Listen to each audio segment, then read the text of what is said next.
આજે આપણે ચેલ્સા કોલર કેવી રીતે યુઝ કરવાના છે એ જાણીશું. તો સૌથી પહેલા આ ચેલ્સા કોલરને કેનવાસ ઉપર મૂકીને કટ કરવાનો છે. આ કેનવાસ કટ કર્યા પછી મેં 2 ફેબ્રિક કટ કરવાના છે. આ ચેલ્સા કોલરની હાઈટ તમે તમારી જાત વધારે પણ કરી શકો છો, ઓછી પણ કરી શકો છો. આ મેં મેક્સિમમ જે ચાલતી હોય છે એટલી આપી છે. તમે એની સાઈઝ નાની પણ કટ કરી શકો છો. આ રીતે લગાવવાનું છે.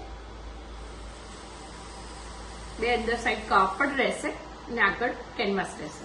હવે વધારાનું એક્સ્ટ્રા કટ કરી અને કાતરથી નોચ આપી દેવાના છે.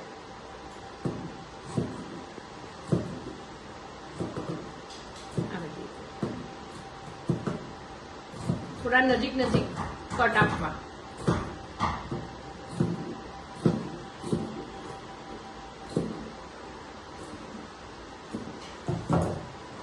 આ રીતે પલટાવી દેવું. આ કોર્નર ને સારી રીતે પલટાવવા માટે આ યુઝ થાય છે.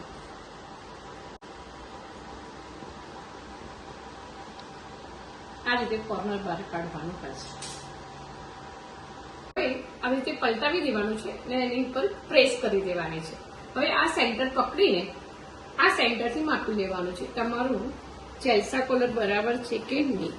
બરાબર ના ફ્રન્ટ ઓપન રહેશે તો આ વાળો ભાગ અહીંયાથી આપણે આ યુપી પટ્ટી બનશે. સેન્ટરથી સિલાઈ મારવાની છે અને પછી ક્રોસ પટ્ટી મારવાની છે. આ રીતે ક્રોસ પટ્ટી માર્યા પછી બધે નોચ આપવાની હોય છે. તમે આગળ વધારે ડીપ ગળું કર્યું હોય તો તમે ફ્રન્ટ ઓપન ના કરો તો પણ ચાલે અને ફ્રન્ટ ઓપન કર્યા પછી પણ લગાવવું હોય તો પણ લગાવી શકાય.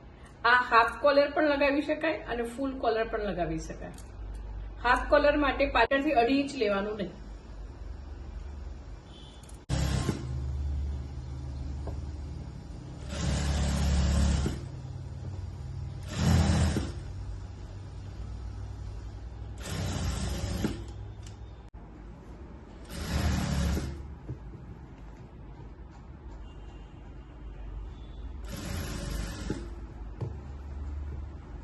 ચેલ્સા કોલર રેડી.